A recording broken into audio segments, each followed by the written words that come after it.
केजरीवाल की गिरफ्तारी की तैयारी। अमित शाह के आदेश से हड़कंप, कानून वाला फंदा आप पर शिकंजा। गृह मंत्रालय के ऐलान पर एक्शन में ईडी। नमस्कार, आप सभी का बहुत बहुत स्वागत है। आप देख रहे हैं स्पेशल स्टोरी, मैं हूं परवीन शेख। दिल्ली विधानसभा चुनाव में आम आदमी पार्टी की हार के बाद आम आदमी पार्टी के मुखिया अरविंद केजरीवाल और उनकी टीम के लिए राजनीतिक संकट खड़ा हो गया है। पार्टी का अस्तित्व दिल्ली में खत्म होता नजर आ रहा है। इधर केंद्रीय गृह मंत्रालय ने पूर्व मंत्री सत्येंद्र जैन के खिलाफ केस चलाने के लिए राष्ट्रपति से मंजूरी मांगी थी, जिसकी इजाजत मिल चुकी है। ईडी ने अपनी पूरी तैयारी कर ली है। ईडी ने अपनी फाइलों को खोल दिया है, जिससे साफ है कि केजरीवाल कभी भी गिरफ्तार हो सकते हैं। उनके साथ ही उनके सभी बड़े नेता भी नपने वाले हैं। दरअसल बीजेपी ने चुनाव जीतने के बाद भ्रष्टाचार घोटालों की जांच का वादा किया, जिसकी शुरुआत हो चुकी है। ईडी के साथ साथ तमाम जांच एजेंसियों ने अपनी जांच तेज कर दी है। वहीं एक बार फिर अमित शाह का एक बयान भी सोशल मीडिया पर तेजी से वायरल हो रहा है, जो उन्होंने चुनाव प्रचार के दौरान दिया था। चलिए देखते हैं केजरीवाल के घोटालों को लेकर अमित शाह ने क्या कहा था। आप पार्टी वालों, आप तो आपदा बने हो दिल्ली के लिए, दिल्ली की जनता के लिए, मगर एक केजरीवाल जी आप पार्टी के लिए आपदा बन गए हैं। क्योंकि जहां जहां केजरीवाल जाते हैं, जहां जहां सिसोदिया जाते हैं, दिल्ली वालों को शराब की बोतल दिखाई पड़ती है। भाइयों बहनों, शराब की बोतल। दिल्ली में बीजेपी सरकार के गठन के साथ ही आम आदमी पार्टी सरकार के दौरान घोटालों की जांच कराने की तैयारी कर ली गई है। पहली कैबिनेट मीटिंग में ही जांच के लिए एसआईटी बनाई जाएगी। एसआईटी कंस्ट्रक्शन लेबर के लिए बनाए गए फंड में हुए घोटाले की जांच कर सकती है। करीब 600 से 700 करोड़ रुपए के घोटाले का अंदेशा है। दिल्ली की सत्ता में काबिज रही आम आदमी पार्टी ने 11 सालों तक दिल्ली को खूब लूटा। आपकी सरकार पर भ्रष्टाचार के कई आरोप हैं। कुछ दिन पहले ही वीरेंद्र सचदेवा ने आम आदमी पार्टी के सभी घोटालों की जांच कराने की बात कही थी। जांच के लिए एसआईटी का गठन। इस बीच ये जानकारी भी सामने आ रही है कि दिल्ली में बीजेपी सरकार अपनी पहली बैठक में आपके घोटालों की जांच कराने के लिए एसआईटी बनाने की पूरी तैयारी कर चुकी है। इस दौरान कंस्ट्रक्शन लेबर के लिए बनाए गए फंड में हुए घोटाले की जांच पहले हो सकती है।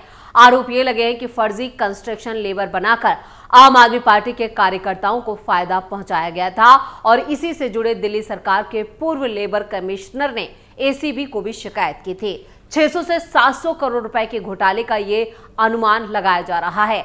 दिल्ली की सत्ता में 27 सालों बाद बीजेपी की वापसी हुई है और इस बार के चुनावों में पार्टी ने शानदार प्रदर्शन करते हुए 48 सीटों पर जीत दर्ज की। वहीं आप इस बार 22 सीटों पर सिमट कर रह गए। खुद केजरीवाल, मनीष सिसोदिया, सत्येंद्र जैन जैसे दिग्गज नेता अपनी सीटों पर भी जीत नहीं पाए।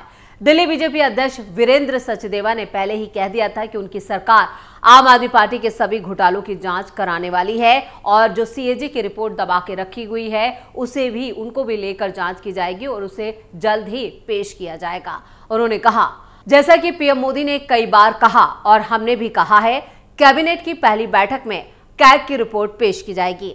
हम भ्रष्टाचार के सभी मामलों की जांच के लिए एसआईटी का भी गठन करेंगे और केजरीवाल को पाई पाई का हिसाब देना होगा। दिल्ली की सत्ता पर एक दशक तक राज करने वाले केजरीवाल ने दोनों हाथों से दिल्ली को खूब लूटा है। एक के बाद एक कई घोटालों को अंजाम दिया गया, जिनमें सबसे बड़ा घोटाला शराब नीति को लेकर, वहीं दवाइयों को लेकर, मोहल्ला क्लिनिक, बसों की खरीद को लेकर घोटाला, सीसीटीवी खरीद को घोटाला जिसमें सत्येंद्र जैन जेल जाने वाले हैं, और वहीं स्कूलों में क्लासरूम बनाने में करोड़ों रुपए का घोटाला, दिल्ली जल बोर्ड घोटाला, बिजली बिल घोटाला जिसमें बिलों की पैसे की जो प्राइवेट खाते में जाते हैं। ऐसे कई घोटाले हैं जिनमें केजरीवाल और उनके तमाम बड़े नेता सीधे तिहाड़ जाने वाले। शराब घोटाले में दिल्ली के आम आदमी पार्टी के मुखिया अरविंद केजरीवाल गिरफ्तार हुए थे और तिहाड़ की हवा खा चुके हैं। ईडी ने उनको गिरफ्तार किया था, अब फिर इस मामले में वो जेल जाने वाले हैं। आम आदमी पार्टी के कई नेता शराब घोटाले में, हवाला लेन देन और दूसरे मामलों में गिरफ्तार हो चुके हैं और जमानत पर बाहर है। तो आइए जानते हैं आम आदमी पार्टी के कौन कौन से नेता अभी तक हवालात की हवा खा चुके हैं। संजय सिंह। अक्टूबर 2023 में दिल्ली शराब घोटाले में ईडी ने बड़ा एक्शन लिया था और लंबी पूछताछ के बाद संजय सिंह को अरेस्ट कर लिया था और फिलहाल वो जमानत पर बाहर है। ईडी ने पहले संजय सिंह के यहाँ छापेमारी की थी और दरअसल दिल्ली की एक कोर्ट ने शराब घोटाले में मनी लॉन्ड्रिंग केस में वाईएसआर सांसद श्रीनिवासुलु रेड्डी के बेटे राघव मंगुट्टा और बिजनेसमैन दिनेश अरोड़ा को सरकारी गवाह बनाने की इजाजत दी थी, जिसके बाद ईडी ने अपनी चार्जशीट में आरोप लगाया था कि दिनेश अरोड़ा ने केजरीवाल से उनके आवास पर मुलाकात की थी और इस बैठक में संजय सिंह भी मौजूद थे। दिनेश अरोड़ा ने पूछताछ के दौरान बताया था कि वो सबसे पहले एक कार्यक्रम में संजय सिंह से मिले थे, जिसके बाद वो मनीष सिसोदिया के संपर्क में आए और ये दिल्ली चुनाव से पहले आम आदमी पार्टी के नेता के द्वारा एक जो कार्यक्रम था फंड जुटाने के लिए वो आयोजित किया गया था, जिसमें इन लोगों ने शिरकत की थी। मनीष सिसोदिया शराब घोटाले में सीबीआई ने 26 फरवरी 2023 को 8 घंटे की लंबी पूछताछ के बाद दिल्ली के उस वक्त डिप्टी सीएम रहे मनीष सिसोदिया को अरेस्ट किया था। सीबीआई ने इस मामले में एक ब्यूरोक्रेट के बयान को भी दर्ज किया था, जिसने बताया था कि मनीष सिसोदिया ने शराब नीति का मसौदा तैयार करने में महत्वपूर्ण भूमिका निभाई थी और कुछ निर्देश दिए गए थे। सीबीआई ने मनीष सिसोदिया को सबूतों को नष्ट करने के आरोप में भी गिरफ्तार किया था। आरोप है कि इसमें सिसोदिया की मिलीभगत थी। सीबीआई को दिए अपने बयान में कहा था कि यहां पर एक्साइज पॉलिसी तैयार करने में सिसोदिया ने अहम भूमिका निभाई थी। सिसोदिया भी जमानत पर अब बाहर हैं। सत्येंद्र जैन मनीष सिसोदिया से पहले आम आदमी पार्टी के नेता सत्येंद्र जैन को ईडी ने मई 2022 में हवाला लेन देन के आरोप में गिरफ्तार किया था।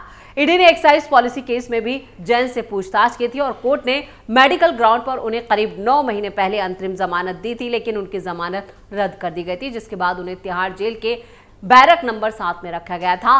अभी सत्येंद्र जैन भी जमानत पर बाहर हैं और कई मामले उनके खिलाफ दर्ज हैं, जिनको लेकर जांच तेज हो गई है।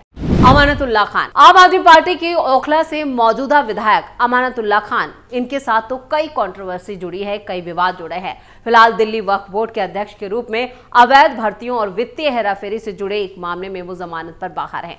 उन्हें एंटी करप्शन ब्यूरो ने सितंबर 2022 में अरेस्ट किया था। अमानतुल्लाह खान पर एक महिला ने यौन उत्पीड़न, बलात्कार और हत्या के लिए डराने धमकाने का भी आरोप लगाया था। दिल्ली वक्फ बोर्ड के अध्यक्ष के रूप में भी अवैध भर्तियों और वित्तीय गड़बड़ियों के आरोप भी झेल रहे हैं अमानतुल्लाह खान और उन पर यह आरोप लगे हैं। दिल्ली की एक अदालत ने कहा था कि कार्रवाई के लिए अदालत के पास पर्याप्त सबूत हैं और अभी फिर उन पर गिरफ्तारी की तलवार लटक रही है। खबरें तो ये भी आई थी कि वो दिल्ली पुलिस के डर से फरार हो गए थे, लेकिन फिर उनका बयान सामने आया। उन्होंने कहा कि यहाँ पर मुझे लेकर गलत खबरें प्रचारित की जा रही हैं, लेकिन ये भी जेल की हवा खा चुके हैं। सोमनाथ भारती पूर्व कानून मंत्री और आम आदमी पार्टी के नेता सोमनाथ भारती को पुलिस ने दिसंबर 2015 में गिरफ्तार किया था। भारती पर उनकी पत्नी ने हत्या करने और घरेलू हिंसा करने के आरोप लगाए थे। इसके बाद एम्स में संपत्ति को नुकसान पहुंचाने और सुरक्षा गार्ड से मारपीट करने के मामले में भी सोमनाथ भारती सुर्खियों में रहे थे। सुरक्षा गार्ड से मारपीट के केस में 2021 में दिल्ली की एक अदालत ने सोमनाथ को 2 साल की सजा सुनाई थी।